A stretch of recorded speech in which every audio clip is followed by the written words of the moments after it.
meu nome é Ana Bárbara, sou advogada de imigração aqui nos Estados Unidos e represento o Felipe Martins no caso que envolve o registro falso de entrada no sistema migratório norte-americano. Nessa quarta-feira, vou participar de uma audiência convocada pelo juiz federal Gregory Presnell, ao lado do colega Raul Torrão, que também atua no caso junto comigo. A audiência tem como objetivo discutir os aspectos processuais e as implicações do caso, além de eventualmente avaliar uma proposta de conciliação por parte do Departamento de Segurança Interna dos Estados Unidos e do CBP, que é a agência responsável pelo controle de fronteiras nos Estados Unidos. O que está em jogo aqui vai muito além de uma simples correção documental.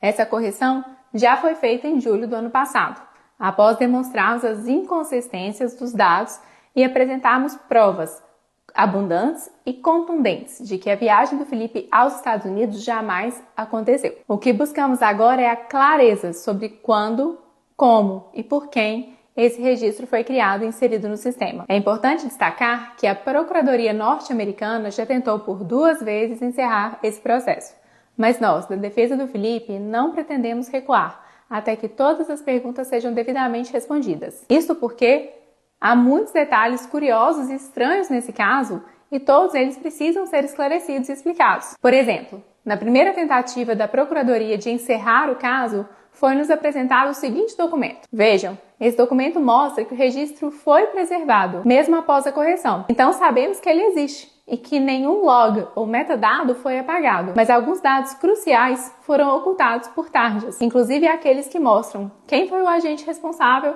e qual foi a data de criação do documento. Para que vocês entendam melhor por que precisamos dessas informações, eu vou voltar um pouco no tempo. Em abril de 2024, quando o Felipe estava preso e eu fui procurada para assumir o caso nos Estados Unidos, a minha primeira ação foi de solicitar o documento que de fato poderia esclarecer qual foi a última entrada dele nos Estados Unidos, o chamado I-94, que é emitido pelo CBP no momento que o viajante ingressa nos Estados Unidos. Naquele momento, o Felipe tinha sido preso por ordem do ministro Alexandre de Moraes sob a alegação de que ele teria viajado nos Estados Unidos no dia 30 de dezembro de 2022. Os advogados dele no Brasil apresentaram provas de que essa viagem nunca havia ocorrido, incluindo passagens de voos domésticos que demonstram sua permanência em território nacional naquela data. Em março, a própria Procuradoria-Geral da República pediu a sua soltura, reconhecendo que não havia nenhuma evidência de que ele tivesse deixado o país. Mas ao invés de soltá-lo, o ministro determinou novas diligências pela Polícia Federal. Foi então que surgiu o chamado Travel History, um documento informal e sem validade jurídica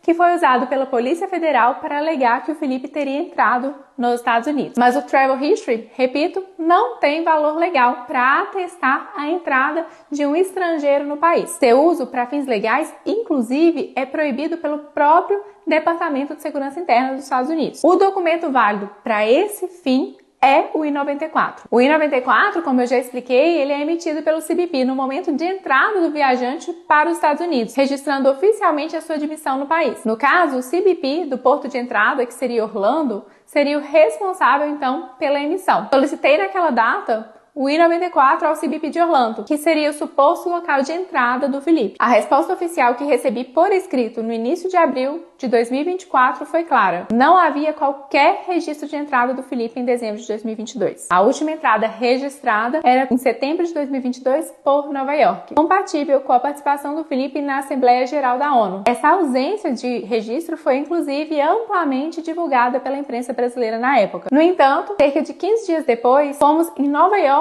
para solicitar o I-94 emitido por lá, para confirmar a entrada em setembro de 2022. E fomos surpreendidos com a informação de que então constava uma entrada por Orlando. Para explicar, o I-94, ele atesta a última entrada. O que poderia então ter mudado nesse curto intervalo de tempo? Retornamos então ao CBP de Orlando, foi quando tivemos acesso a um novo I-94, que não existia na nossa consulta anterior e que apresentava 3 erros graves. O primeiro deles, o nome do Felipe estava grafado incorretamente. Estava Felipe com E e não com I, como deveria ser. O segundo deles é que tinha uma classe de vistos diferente da utilizada por ele. Na época, o Felipe possuía apenas o visto G, mas o sistema apresentava um visto de classe A2, o que estava incorreto. E o mais grave, número 3. O número do passaporte no I-94 pertencia a um passaporte que havia sido perdido e cancelado quase 2 anos antes da suposta viagem. Fato que é comprovado, inclusive, por boletim de ocorrência. Após árduos processos de diligências internas junto ao Departamento de Segurança Interna, que é o responsável pelo CBP, conseguimos remover esse registro. Contudo, mesmo após conseguirmos a correção,